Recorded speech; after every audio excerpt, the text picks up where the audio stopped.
Hello and welcome to the News at 7, where we get to the heart of the day's stories and communities across Scotland.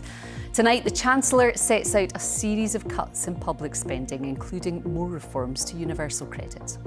Taking total savings after that to the package to £3.4 billion.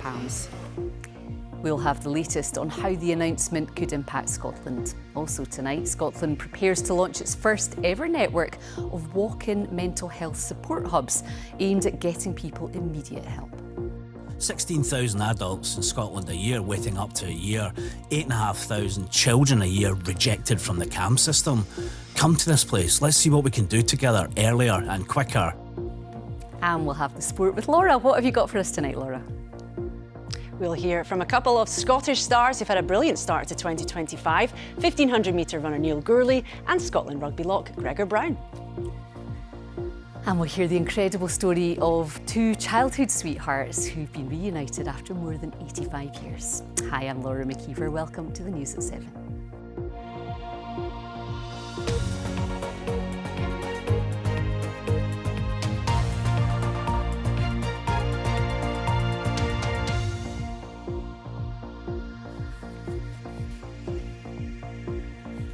Welfare benefits are to be cut, negatively affecting more than 3 million families in the UK by 2030 as part of reforms announced by the Chancellor Rachel Reeves. Her spring statement to the House of Commons set out the UK government's plans for the economy. We also heard predictions about the country's future economic growth from the Office for Budget Responsibility, who reduced their forecast for next year but upgraded longer-term estimates.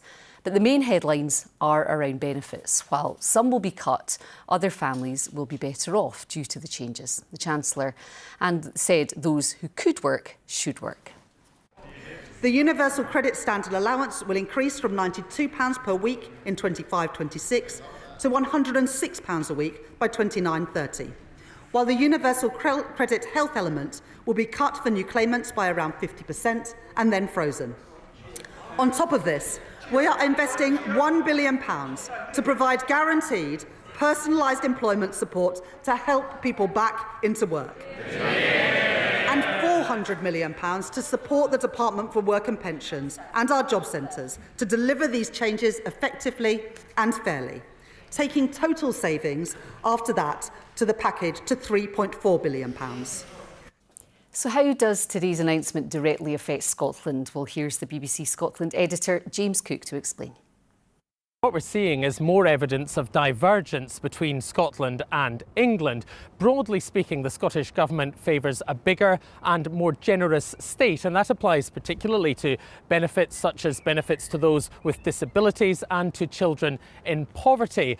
But if Rachel Reeves is trying to reduce the increase in the welfare bill, that has a knock-on on the Scottish Government's budget. And it's a knock-on which the Scottish Finance Secretary, Shona Robertson, has described as grim news for some of the most vulnerable in society. She does, though, support increases in defence spending, with the exception of nuclear weapons. That might bring jobs here in the Clyde, for example. But there's disagreement too here about how to fund that. The SNP accuse Labour of doing so on the backs of the poor. Labour deny that. The Scottish voters will get a chance to have their say pretty soon in the elections for Holyrood next year.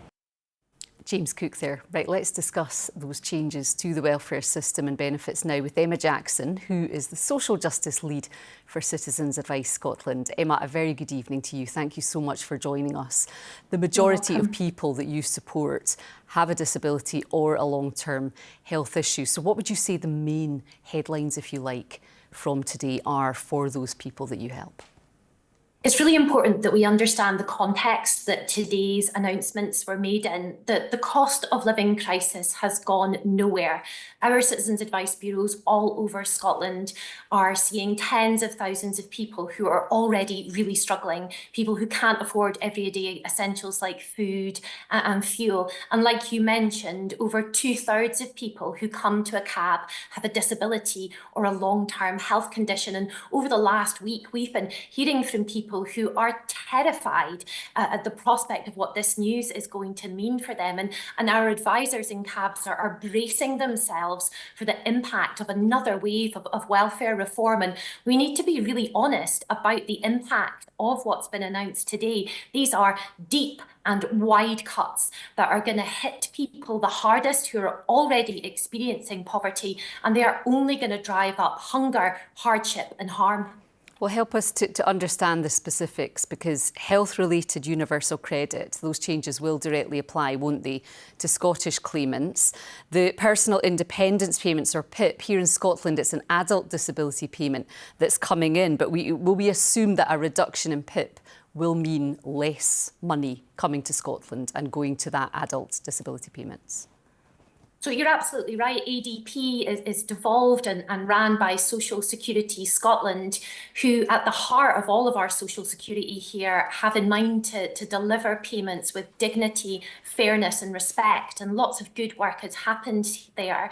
But what we know from the changes that are being announced to PIP is that there's going to be an overall reduction in the amount of money for that payment, which is going to mean a reduction then for the Scottish Government, which is going to make really hard decisions there if the amount that they have is less. And it's really concerning because ADP and PIP are what's known as an enabling payment. They are not means tested. It's not to do whether someone's in work or not. They're there to absorb the additional costs of being disabled. And so any reduction to them is not going to help people back into work, but it's only going to cause people real harm. We welcome the comments today from the Scottish Government about wanting to try to do everything possible to support disabled people here in Scotland. But right now, people really are terrified. OK, Emma Jackson of Citizens Advice Scotland, thank you for joining us tonight.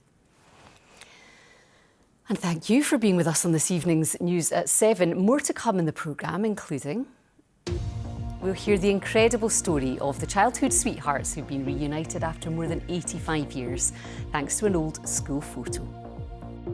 Nothing quite says spring like daffodils. So far this spring it's been much drier than average, more in the way of sunshine and indeed milder. But will it last? Join me at the end of the programme to find out.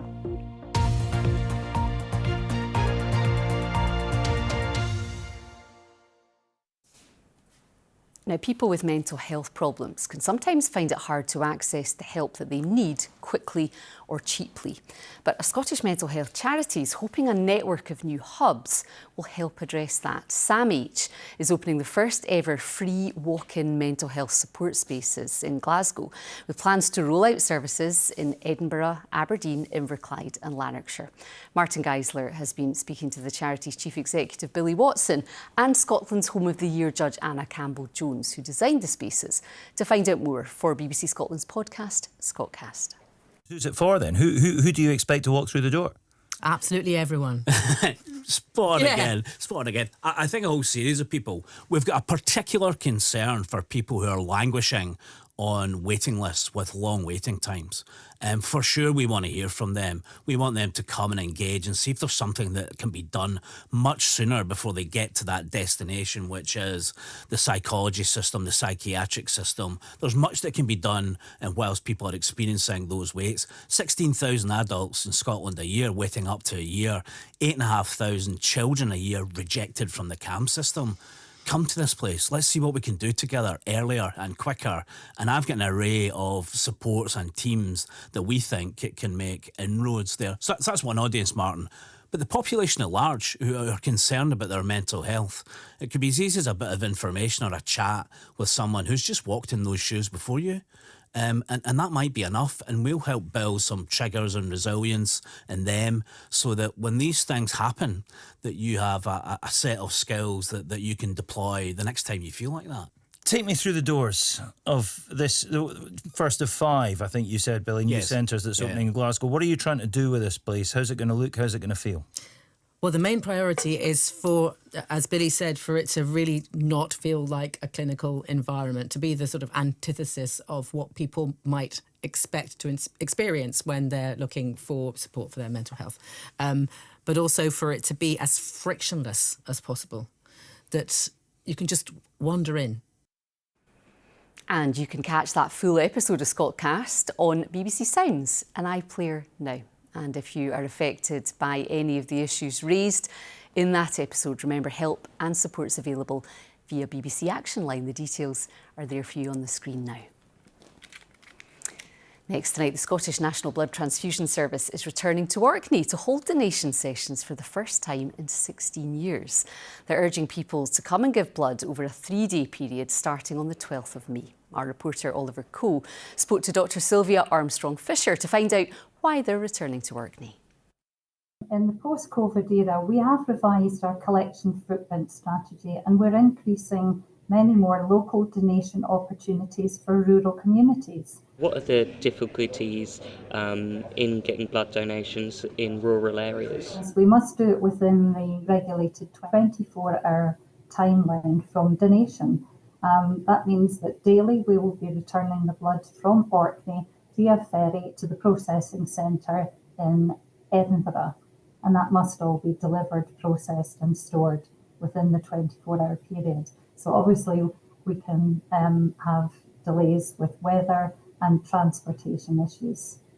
If anyone wanted to donate, how long would it take for somebody to go and donate their blood?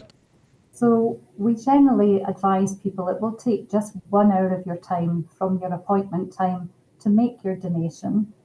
So it's really just a small hour. It costs very little of your time, but it can save up to the lives of 3 people.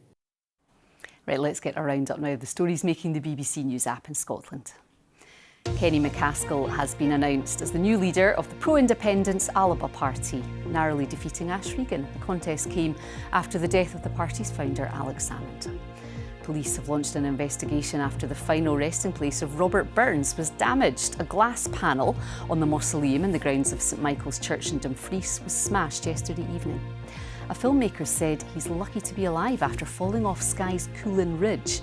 The Skye Mountain Rescue Team and a Coast Guard helicopter helped get Eric Krasovskis to hospital in Inverness. And one of the largest estates on the Isle of Skye has been put up for sale. It includes Armadale Castle and 20,000 acres of land of the Clan MacDonald.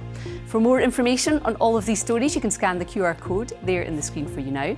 It'll take you to the BBC Scotland News app, including confirmation that a nuclear submarine reactor test site near Thurso will remain operational until at least 2027.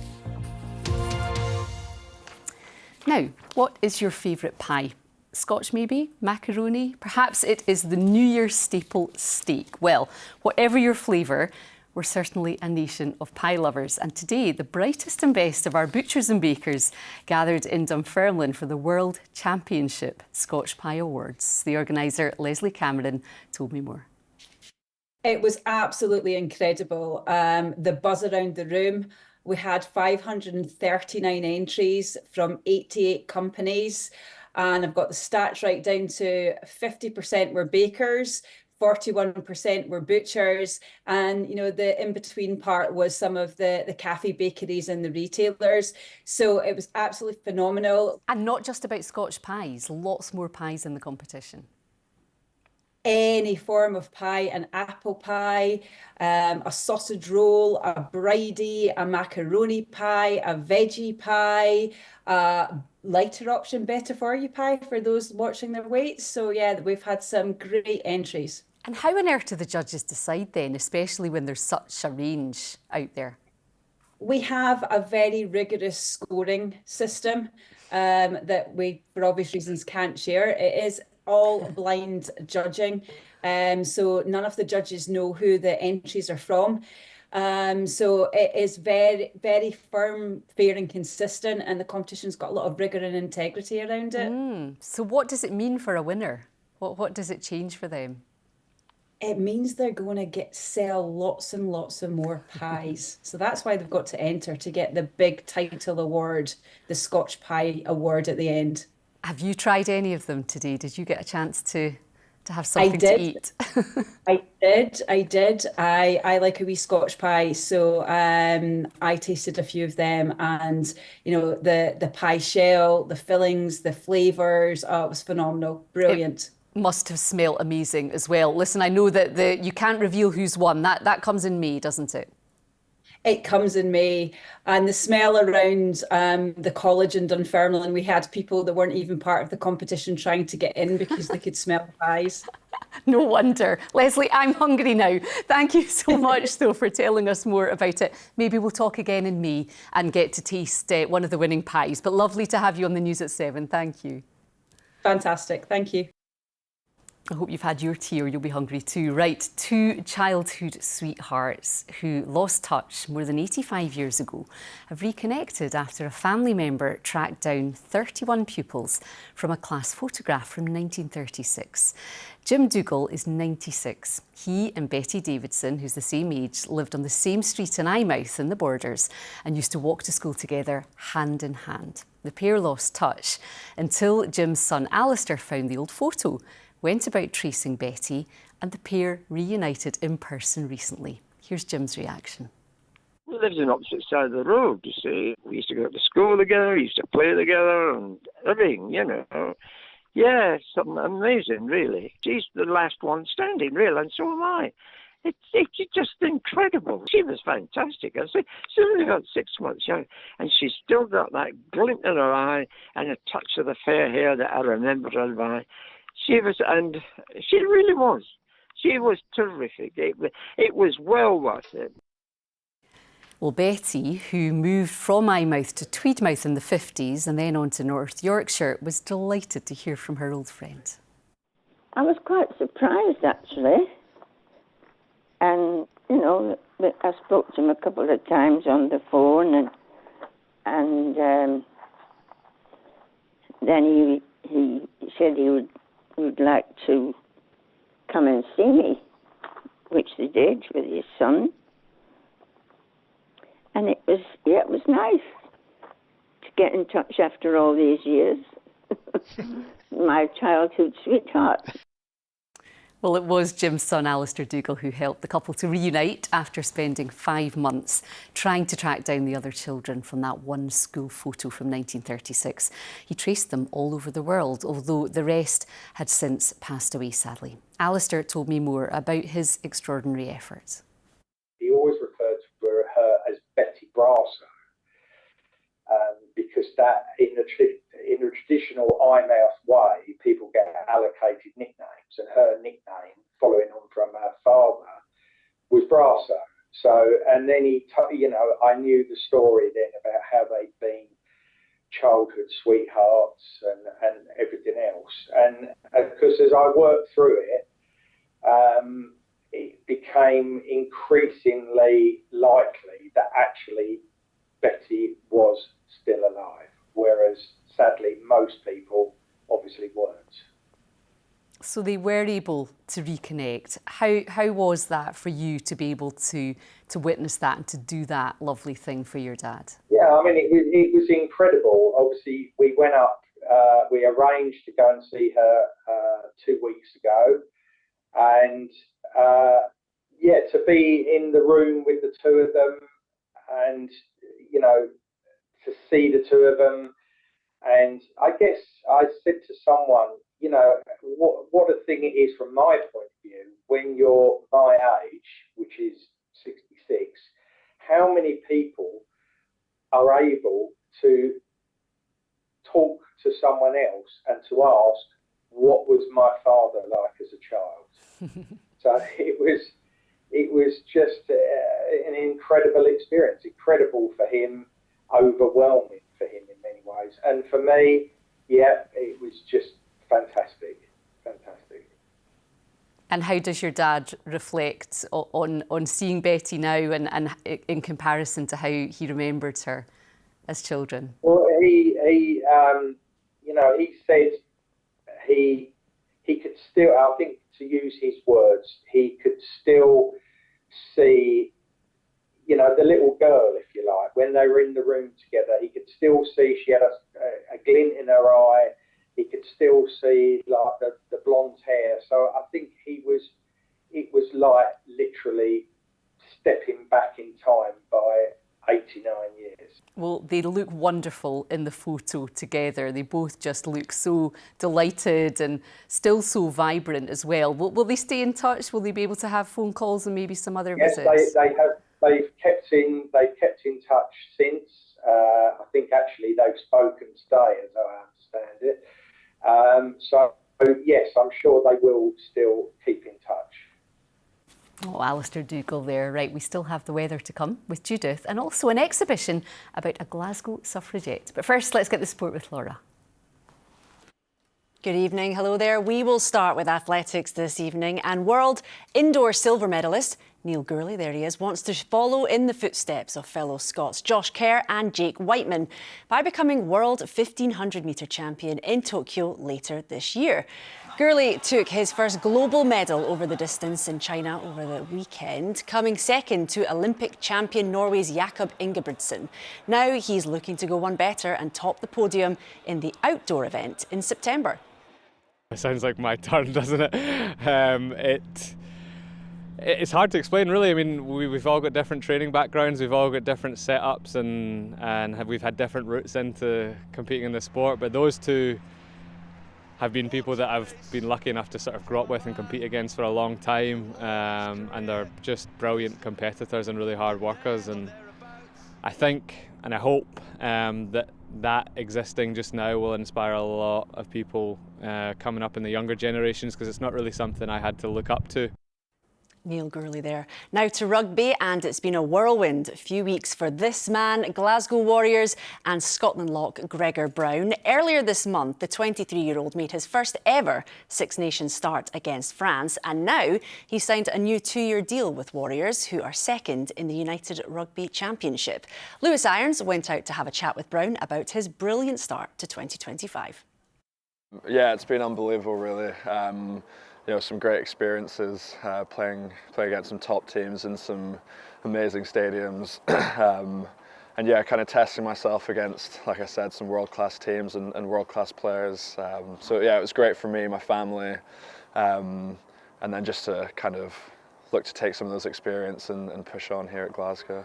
Absolutely, and it's one way of making your first Six Nations start, isn't it, against championship chasing France. How much did you learn about your own game going into that moment, and not just on the pitch but mentally as well, coping with a stage like that? Yeah, it was a stadium like no other that I've ever seen, to be honest. It was absolutely mental. The noise from the warm-up into the game was crazy. But yeah, it was, like I said, it was super enjoyable, and yeah, they were obviously going for the title, and testing myself in the second row against a pretty big forward pack was kind of something I wanted to see where I was at. You know, definitely still stuff to learn and improve on, but yeah, I was pretty happy overall with how it went. You'll be a close-knit group, but what's it like for you having your cousin in there as well, of course, and Blair Kinghorn? That must be massive and help in many ways, settling into a certain environment. Yeah, definitely. It was really cool to play with Blair. I didn't get that opportunity in the autumn because I got injured pretty early on, but you know, to play with him against Italy and then start with him against France was, yeah, it was amazing. You know, for both of us, it's pretty cool, but I think, you know, more so for our families, really. You know, both our mums seeing us out there is a pretty proud moment, I think. Yeah, that'll live with them for a long time, won't it? And you'll be hoping that there'll be plenty more moments like that to come, I'm sure. Yeah, definitely. You know, I think I've always kind of, as a player, just looked at, you know, doing the best that I can, really. And right now, that's playing for Glasgow and trying to take those learnings that I've taken from the games and the coaches and the Scotland squad, and kind of apply them here and keep pushing forward. You know, we'll hopefully have some pretty big games coming up, and yeah, just looking to really put that into practice. And the trajectory that the club is on must give you no doubt about sticking around here longer to achieve things. Yeah, definitely. You know, yeah, it was a really easy decision to stick around here. I think, you know, we got really world-class players and world-class coaches that are great to learn off of, and like I said, everyone's kind of pushing each other in the same direction. So yeah, you know, really looking forward to the next couple of years. Yeah, not a bad start to 2025 for Gregor Brown there. Absolutely. Laura, thank you so much. Thank you. Right, we're going to go back in time again now. You may have heard of Emmeline Pankhurst, but have you heard of Jessie Stephen? Well, Jessie grew up in Maryhill in Glasgow and became one of the few working-class Scottish suffragettes. An exhibition's now opened at Maryhill Borough Halls, taking a look at her incredible life. It was created by women's history enthusiast Annabelle Marsh, and she told us a little bit about Jessie's story. Well, Jessie was born in 1893 in London, and her father was from the Highlands, so he was a tailor and he went where the work was. So they moved back up to Scotland when she was about 2, to Edinburgh, then Dunfermline, then Glasgow, and they settled in Maryhill. And it was a large family. Jessie was the oldest of 11, and it was religious on the mother's side, so they went to church, Sunday school, and socialist on the father's side. He was a member of the Independent Labour Party, so they went to socialist Sunday school. And so from that, Jessie became a socialist and an activist herself. So from a very young age, she had to leave school earlier than she wanted to. She wanted to be a teacher because her father was finding trade very bad, and she went to work as a domestic servant. And because she found that the conditions were very poor, she organised all the other servants into a trade union and got them better conditions. And along with this, she was also the vice chair of the Independent Labour Party in Maryhill at age 16. And she joined the suffragettes and took part in what the Glasgow Herald called the pillar box outrages, where the suffragettes put ink or acid into the boxes to destroy the mail. And because she wore a maid's uniform to do that, she got away with it because, you know, she wasn't suspicious. Nobody would look at her. And that exhibition, Jessie Stephen, Maryhill Suffragette, is on at Maryhill Borough Halls until the 13th of June.